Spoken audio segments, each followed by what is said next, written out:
guys. Today's chapter is about noun. So today we'll learn about noun.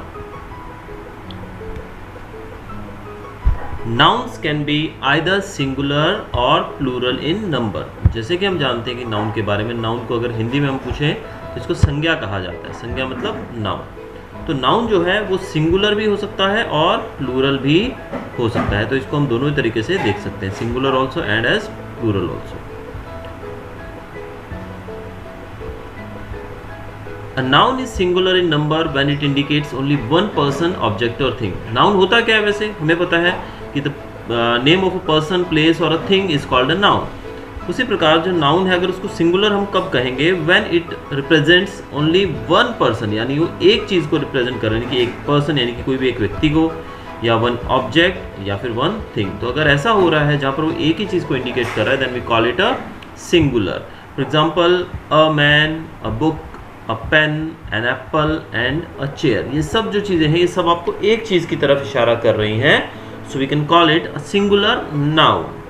A noun is plural in number when it points to more than one person or thing. When it shows or it indicates more than one person or a thing, we call it plural. For example, 5 men, 20 pens, 10 apples or 15 chairs. So here we can see that number of things is more than one. So we can call it as plural nouns. Only countable nouns have plural form. Singular countable nouns can be made plural usually by adding the suffix s or es. जो भी हमारे जो countable nouns है जिनको count किया जा सकता है, दे आर सिंगुलर और प्लूरल. उन्हीं को हम सिंगुलर में काउंट कर सकते हैं या प्लूरल में काउंट कर सकते हैं. उनको प्लूरल बनाने के लिए सफिक्स ऐड किया जाता है उनके पीछे. और सफिक्स है या तो एस लगा सकते हैं हम या फिर ई एस. जैसे आप जानते हैं कि मैंगो, मैंगो का अगर ई एस लगा देंगे तो हो जाएगा मैंगोज. अगर एप्पल की बात करें तो एप्पल के पीछे हम एस लगा देंगे तो it will become a plural. However, the plural forms of some nouns are made differently. Such nouns are called irregular nouns. कुछ nouns होते हैं जिनको एक डिफरेंट तरीके से उनका प्लूरल बनाया जाता है. इनको कहा जाता है irregular nouns. जैसे कि आपको एग्जांपल अगर मैं दूं तो मैन, मैन का रहता है हमारा MAN. तो मैन इज सिंगुलर यानी कि MAN. This is the singular. When we go to the plural form of this, we don't have to put S or ES or something else. We have to change the whole thing. That is, we are putting MEN, men. So we pronounce it as men. So man का men हो जाता है. तो इस तरह के जो nouns हैं इनको हम irregular nouns कहते हैं.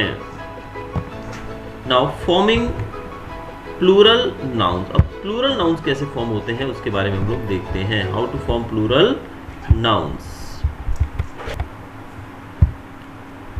Now how to form the plural nouns. Plural forms of nouns ending in s, double s, ch, sh and x.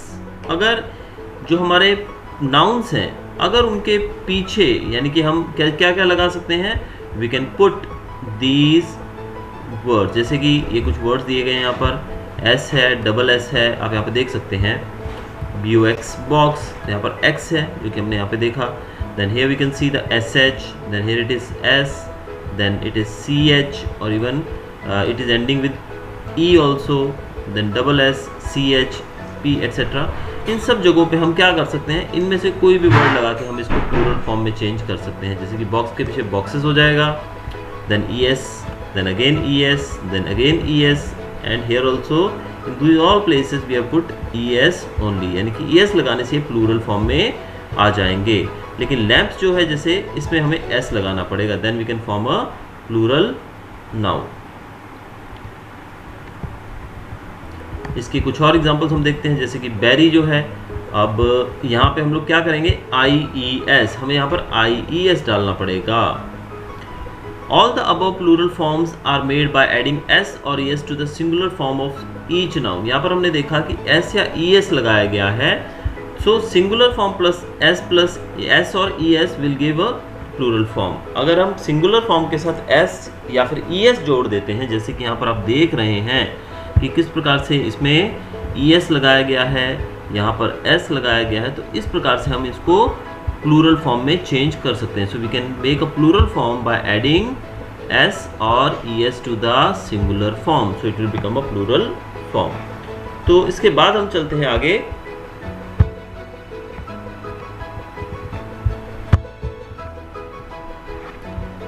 Singular and plural, that is the words, some words which are ending with, like here it is y, everywhere you can see the last alphabet is y only. Now in such cases we are removing y. In such cases हम लोग y को remove कर देंगे. Now here we'll see about the numbers that end with f or fe. ऐसे singulars जिनके end में या तो f आता है या फिर उसमें fe आता है. आप यहाँ देख सकते हैं काफ जिसमें f है, नाइफ जिसमें fe है, then again f है. तो f और ef से एंड होने वाले सिंगुलर्स जो हैं उनको जब हम चेंज करते हैं, what we do, we remove that f या fe जो है उसको हम रिमूव करके वहाँ पर ves लगा देते हैं. यानी कि the singular, first we will remove f from it और fe फ्रॉम इट. अगर fe है तो fe रिमूव करेंगे, अगर f है तो f रिमूव करेंगे. Then we add there ves. तो सब जगहों पर हमने ves ऐड किया तो ये बन जाएगा plural form of that particular noun. तो इस तरीके से हम इनका प्लूरल फॉर्म कर सकते हैं.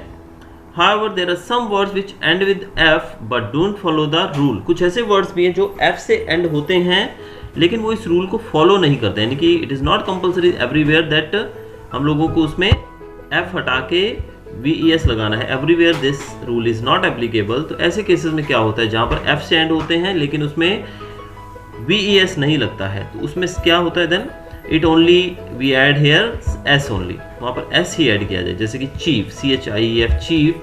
सो in this case it is ending with f. So according to our rule that we studied above, उसके हिसाब से यहाँ पर f हटेगा और ves आएगा. लेकिन यहाँ पर कुछ स्पेशल वर्ड्स हैं जिनको हम ऐसा नहीं कर सकते हैं. Just simply we will add s here. यहाँ पर हमें सिंपली क्या ऐड करना पड़ेगा, s ऐड करना पड़ेगा and it will become chiefs. यहाँ पर देखिए प्रूफ है तो प्रूफ्स s लग जाएगा. तो इन सब जगहों पे आपने देखा कि s लगाया गया है. Nouns ending either in f or fe are made plural by adding ves that we have just now studied in place of f or fv. We can also say that the f sound in these words change into the v sound. f sound है वो v में change हो जाएगा. जैसे हम जानते हैं knife, knife को हम नाइव्स बोलते हैं, ves नाइव्स, वह हो जाएगा ये. तो इस तरह हम लोग इसको चेंज कर सकते हैं. अब आगे क्या है, हम आगे देखते हैं हमारा टॉपिक. अब यहाँ पर एक एक्सरसाइज दी गई है. इस एक्सरसाइज को भी आप अपने हिसाब से सॉल्व कर सकते हैं. Now here we can see some exercise also for the practice. अब इस एक्सरसाइज में आप प्रैक्टिस कर सकते हैं. जैसे कि यहाँ पर देखिए डोंकी, डोंकीज, s लग जाएगा. काफ्स का काफ हो जाएगा. यानी कि जो सिंगुलर है उसे हमें प्लूरल करना है और जो प्लूरल है उसे हमें सिंगुलर कर देना है. तो this all you can do your self. Glasses, यहाँ पर es आ जाएगा. शीव्स का शीफ हो जाएगा. Roofs, hole, flies, machine, lilies, pies, copies, stacks का स्टैक हो जाएगा. तो इस तरीके से हम इसको सॉल्व कर सकते हैं. तो अभी आगे हमारा जो टॉपिक है वो क्या है हम देखते हैं. Now next we will learn about plural forms of nouns ending with o. तो there are some words, some singular nouns which end with o. कुछ ऐसे नाउन्स हैं जो o से एंड होते हैं. तो यहाँ पर आप देखिए बफेलो, हीरो, मॉस्किटो एटसेट्रा, ये सब वर्ड्स जो हैं ये ओ से एंड हो रहे हैं. So when this words are ending with o, what we do, we add es with them. हम अब देखिए यहाँ पे ओ हटाएंगे नहीं but we will add es. यहाँ पर हमने es ऐड कर दिया है. So it will form plural noun in this way. Now we if we proceed further, हम आगे चल के देखें तो आगे क्या रूल्स है इसमें वो देखते हैं हम लोग. However, these words, though ending with o, does not follow the rule mentioned above. They take s at the end and not es. इसके अलावा कुछ ऐसे भी वर्ड्स हैं जो इस रूल को फॉलो नहीं करते हैं. जैसे कि आपने अभी ऊपर रूल जो मैंने आपको समझाया उसमें क्या देखा हमने कि ऐसे वर्ड्स जो o से एंड होते हैं वहाँ पे हम es ऐड कर देते हैं. But still there are some words which although they end with o, वो o से एंड करते हैं, but the rule that we have studied earlier that we are adding es with o, that does not apply here. यहाँ पर इन words के अंदर हम instead of putting es we are adding only s. सिर्फ s add होगा. so es will not be added, only s will be added. जैसे कि piano, तो we will add s only, radio plus s, zero plus s. So this way there are some words which don't follow the same rule. तो कुछ words हैं जहाँ पे ES लगता है और कुछ हैं जहाँ पर ES नहीं लगता है, सिर्फ वहाँ पर S अप्लाई होता है. तो ये चीज़ आपको ध्यान रखनी है. The next our topic is if the last letter of a noun is Y. अगर किसी नाउन का लास्ट लेटर Y हो तो क्या होगा? There is a consonant before last letter. अगर लास्ट लेटर Y हो और उससे पहले एक कॉन्सोनेंट हो. पहले हम देखेंगे कॉन्सोनेंट कौन से होते हैं. A, E, I, O, U. इनको छोड़कर जो आपके अल्फ़ाबेट्स के अंदर जो 21 अल्फ़ाबेट्स बचते हैं उनको हम कॉन्सोनेंट्स कहते हैं. तो अगर लास्ट लेटर Y है और उससे पहले एक कॉन्सोनेंट है, the last letter Y is change to IES. आप यहाँ देखिए, दिस इज बेबी, Y है लास्ट में और Y से पहले का वर्ड जो है वो एक कॉन्सोनेंट है. दैट मीन्स यहाँ पर Y चेंज हो जाएगा IES में. तो ये आपको ध्यान रखना है. बॉय, O जो है वो वॉवल है. यहाँ पर आप देखिए O is not a consonant. तो Y के साथ Y से पहले O है तो यहाँ पर IES नहीं लगेगा, सिर्फ S लगेगा. ये चीज़ आपको ध्यान रखनी है. So this is the rule for making the singulars ending with Y, changing them into plural. We have to add IES in which condition? When there is a consonant before Y, and if there is no consonant before Y, that is a if there is a vowel, then we are placing only S with that particular word, so it will become a plural. तो अभी चलते हैं हम आगे. हमारा जो last page अभी बाकी है इसमें, so we'll see what's there in that page. Sir वो सेकंड वाला नंबर जो पेज है ना वो वाला. There are some words like here we can see here they are also ending with Y only. ये Y से एंड हो रहा है तो हमारा रूल कौन सा अप्लाई होगा? देखिए यहाँ पर Y है लेकिन Y से पहले कॉन्सोनेंट है R, so it will be IES. यहाँ पर आप देखिए फेरी, R is a consonant, so IES. तो जहाँ पर ये कॉन्सोनेंट ना हो वहाँ पर IES नहीं लगेगा और जहाँ पर कॉन्सोनेंट हो वहाँ पर IES लगेगा. तो इस प्रकार से हम इसको कर सकते हैं. अब देखते हैं आगे क्या है हमारे नीचे एक्सरसाइज में. नाउ लेट्स प्रैक्टिस दिया गया है. Complete the following sentences by filling in the gaps with the correct form of nouns given in the bracket. यहाँ पे करेक्ट फॉर्म ऑफ नाउन देना है हमको. ये जो ब्रैकेट में दिया गया है इन सब का हमें नाउन फॉर्म यहाँ पर ऐड करना है. That is your exercise and that you have to practice yourself. That's all for this chapter. If you like the explanation kindly subscribe to my channel. और कोई भी डाउट्स हो तो कमेंट बॉक्स में आप कमेंट कर सकते हैं. Thanks for watching.